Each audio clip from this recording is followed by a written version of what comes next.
All right, welcome back. I'm recording this at 1:23 a.m. Was it the 23rd? I guess hour and 23 minutes into the 23rd of June 2014.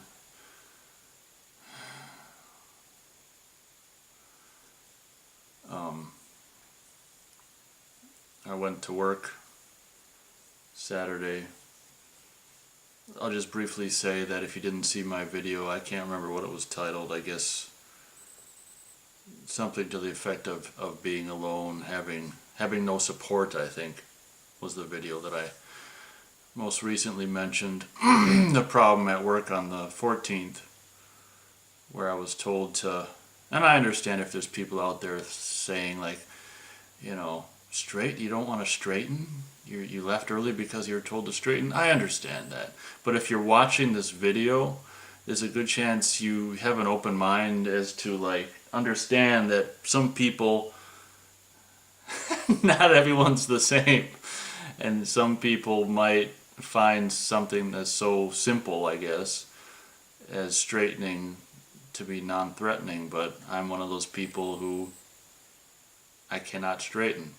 So on the 14th, I was asked to straighten by the new store manager. I think it's Adolf Hitler something. That's a joke. I think. Might have been a descendant from. Might have descended from him. And I walked out, and the guy threatened me, of course, with the, you will be, disciplinary action will be taken.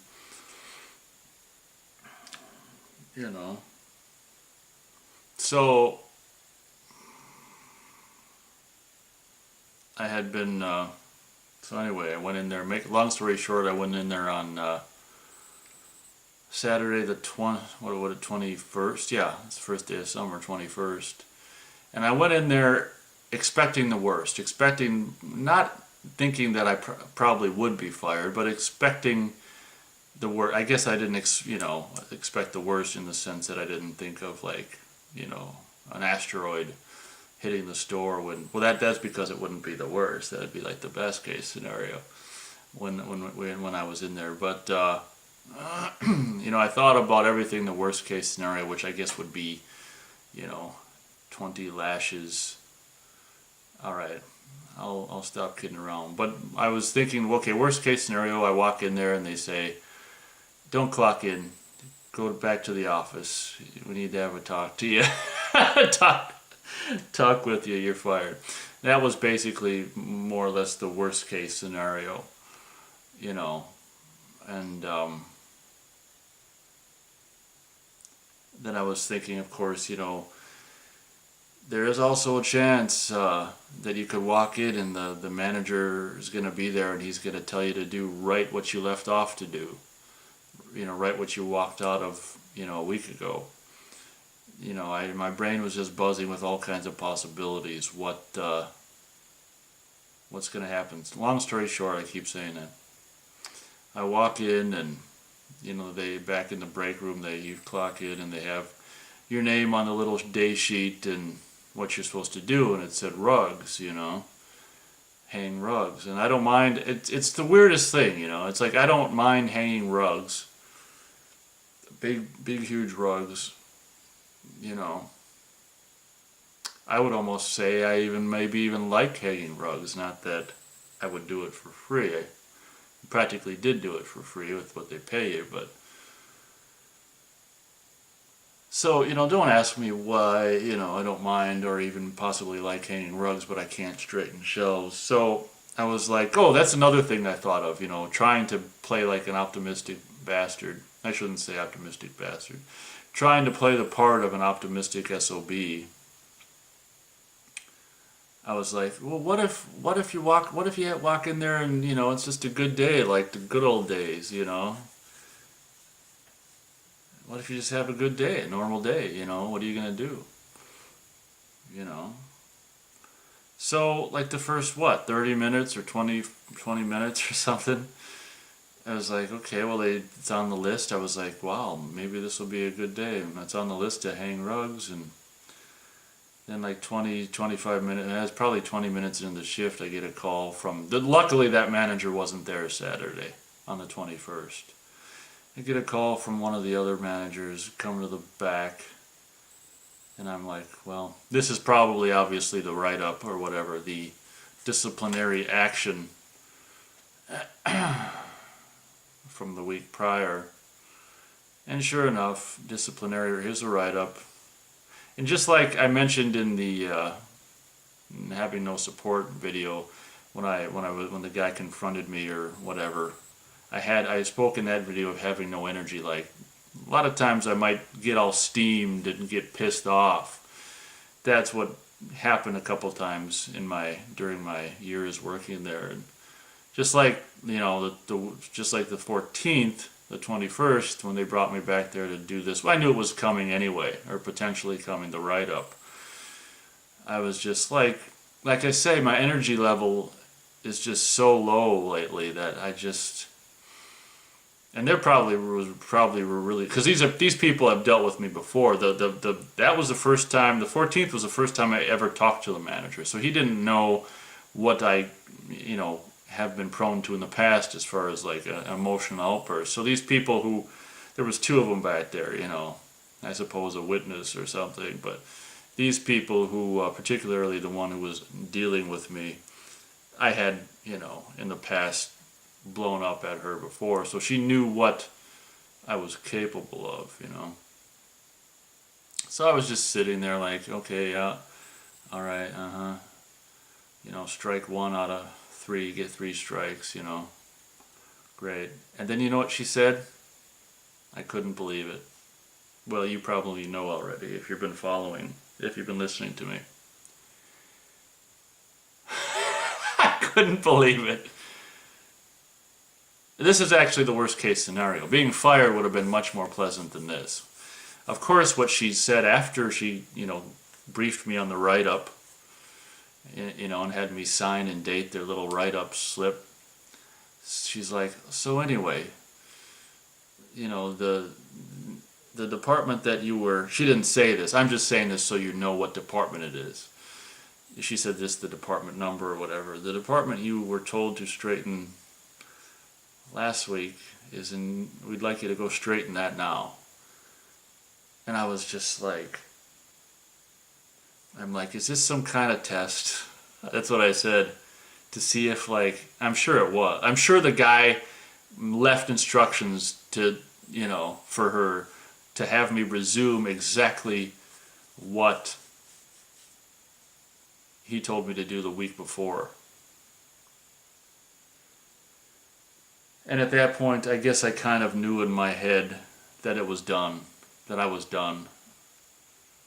And I even, you know what I did? I even went out, as distraught as I was, out of the office and went to the department and probably did, I don't know, it felt like years. I said, try it. Try straightening. Oh. And like I say, I understand if there's people out there that's like, what's the big deal? I understand that. And I wish I could tell you what the big deal is.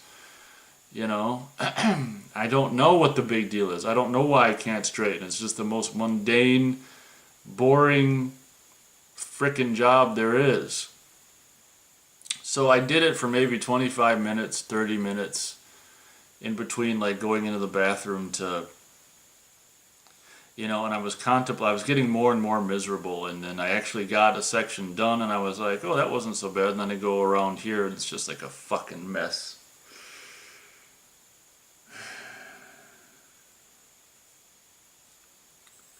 And I'm getting more and more miserable as each minute passes, and I'm like, just do it, this little SOB on my shoulders, like, just do it. But the thing is, I got to thinking, jumping into the future. I'm like, okay, so I grin and bear it. I stick with it today, and I'm miserable, and I do it. Well, I'm going to have to, just because I finish it today doesn't mean it's finished and then I'll never have to do it again. I'll probably have to do it, it was just this endless thing in my mind just going over, just because, I just don't want to, I don't want to have to do it today. I don't want to have to do it next time I work. I never want to have to do this, straightening. And I made myself try to just straighten. I can't explain it. I found myself, as each minute passed, further and further mentally deteriorating. And it's like a customer would come up to me and ask me a question. I'd be like, I was so deep in like just whatever. Depression, not depression, just so deep in the opposite of ecstasy, whatever the opposite of ecstasy is, unecstasy maybe. I was just like, I was numb, and I was just, retreating more into myself. And if a customer asked me a question, I was like, what? Huh? So long story short, because I didn't say that yet on this video, I quit. I just walked out almost 2 hours into the shift. So I've had it with that place so much to the point where I just clocked out, made sure my locker didn't have anything that I wanted in it, and walked out. I didn't even tell anyone I quit. They don't deserve it. I was scheduled to work today. Yesterday, it's just an hour, and it's just like 90 minutes into the 23rd. So I was scheduled to work the 22nd, and I didn't show up. And I didn't even get a call, which, So Friday I go, and the plan is, to get my check for the nearly 2 hours that I worked on Saturday, and kind of anxious about that. I wanted to talk about my thoughts going forward, but I spent this whole video talking about this, which is fine. I guess I can do a separate video for my thoughts, job-related thoughts moving forward. Why don't I do that? And I guess in that video as well will be some of the things that just occurred to me to say now, which maybe I'll just leave it for that video. So I went into the bathroom and I cried, as I have done before. It's mostly women that work there and women customers, so when you're in the guy's bathroom, you're not gonna be bothered by any of the management unless it's the asshole that wasn't there. But so you can pretty much go in the men's bathroom and just cry. And it was, I'm really sentimental and sensitive. If you want to, by the standards of the majority, I guess I'm sensitive. So it's hard for me, even if a job, because it didn't suck the whole time, and it's hard for me to make that decision to leave a job of almost 3 years, even if it's just a dead-end retail job, because there were a lot of good hours, good shifts, even some this year. But you have to make the decision based on what it's like there now, not what it was like there. And I almost feel like crying now because shit, I'm right there. Maybe I'll end the video now. It's hard to leave you don't know if you're making the right decision. And you don't know if you're, but you have to, you're in complete and total pain. I gotta end the video. And I had to make a decision, and I hope I made the right one. It's not like it was a great job. So thank you very much for watching, if you watched the whole video, and maybe I'll upload a video next about thoughts moving forward. Thanks for watching.